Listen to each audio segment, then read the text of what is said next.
Nagkakain si pa ng bugnay daw ito. Bugnay. Ngayon ko lang naalaman na may bugnay na ito. First time ko makakita ng bugnay. Pa, ano yung pagkakain mo pa? Ito ang tinatawag sa Bicol na bugnay. Bugnay? Parang, ano man, ang pangalan. Galing daw ito sa ibang nasyon. Ayan? Ginagawa itong alak. Ayan? Mm. In other words, ano yan? Parang ano? Parang yung grapes. Hindi ba ubas? Pareho na yan. Ayan o, ayan o, ayan o. Yan, tingnan nyo guys, o, tingnan nyo. Ito ang bugnay. Bugnay. Parang siya pag-igot pa, ade. Parang balikgang. Baligang. Anong Dahil la- ko naman tika sa banggi, may pisog. Anong- Naubos ka siguro mga 5 tangkay na. Kaya? Naubos mo? Anong lasa pa? Tanan mo nga ni. Para ma... Tanan ka. Tanan ko dalan. Tikman na natin pa. Hmm. Maho mo. Maho mo pa? Maasim. Masim. Ngayon pa ang bugnay. Tapos ang pisog niya. Ito ang seeds niya. Ha?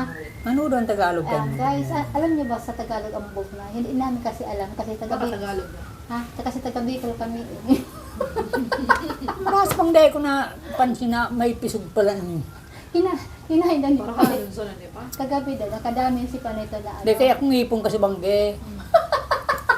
Bigbara. Nakulo ba tiganaon mo? Wala daw kasi ngipan si Pagkagabi. Hmm. Wala siyang pastiso. Kaya yan, kinain niya. Hindi niya alam na may mga seeds yan na marami. Yabo, abdado nito. Kung pabrika kan alak, di bisa.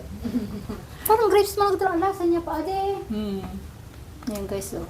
Masarap sa atin. May katas mo baga siya gari igot na may ano man. Makabitin ng lugan. Sardayo to. Katas. Ako. Para siyang grapes, guys. Ma, tikman mo nga yan. Sa try mo lang. Sarap sa naman, di ba? Subukan mo para ma... Ay, Tagalog kasi pa. Ubus na ako niya. Ubus na niya pa ako. Sige. Paano lasa nga? Ito ang bugnay. Sin. Hindi mo sinakang iba. Isang kalapahaw sa masita. Lamang ka. Si Patrick, mahilig si Pa, tinan mo. Pa, nagdatala sa pintura. Ay, sabihin may kunyan siya. Ganyan igot na may May ano. Ay, oo pa, oh. Nagtala pa, oh. Magasil, gano'n pa kaya ako nagmansana sa... Mantsa. Nagmamantya pa lang siya pa. Gari baga igot. Nagmamantya. Ano ay, nadyan pa sa ano nga, masitira. Ang pisog. Diretso mo lang. Ayan o, dakulong baga dyan. Oh, yan, kinakain ni Pa. Yan sila. Ito, ang lalaki. Ayan ka lang, maliliit. Dakulong darat kain ka sa bangge. Dala-dala ito ng... Hindi ako ngipon, pig para ngat ko sana. Para kain ni Pa. Kaya si Pa talaga, ano, healthy si Pa. Ano ako pagkaan si Bayong. Ayan ang bugnay. Oh. Ang problema kanino, may mga ulod din eh. Kasi naman yun Pa. Ang grapes na ni Baga. Ay, dahil yung patang grapes. Dahil yung tigulo. Dahil. Pagman, sumda, dahil mga tig-ulod. Alam mo yung balik dyan, yung tig-ulod. Ay, pang taon ni Pa.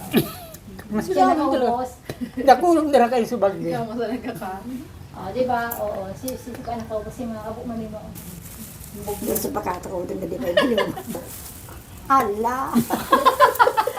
Ang hinayang. Siguro ka naman siya Pa. O, si Pa. Oo. Grapes na si Pastor. Yan ang bugnay. Oo, di ba? Gano'n na edad mo Pa? Ilang edad mo na? 86. 86, mag-87 na siya. Oh, yan mga sekreto niya. Oh, di ba? Yan. Ano ba sinuluwa ni Pa? Pati doon Pa, mo. pati dumo mo. Ako pa lang. Si kanin pa. Oh, yan na. Hindi ko nakahudong. Anak ko saan di mahudong. Hindi ako nag-research mo na. Bago ko pinaka. Yan na. Ano ako gano'n pagkaon? Ayan na, sabihin mo na. Ano sabihin mo? Nag-bye-bye ka na. Tapasog ka na. Masarap talaga. Pampalakas. Ang bugnay. Bugnay. Ang bugnay, baw.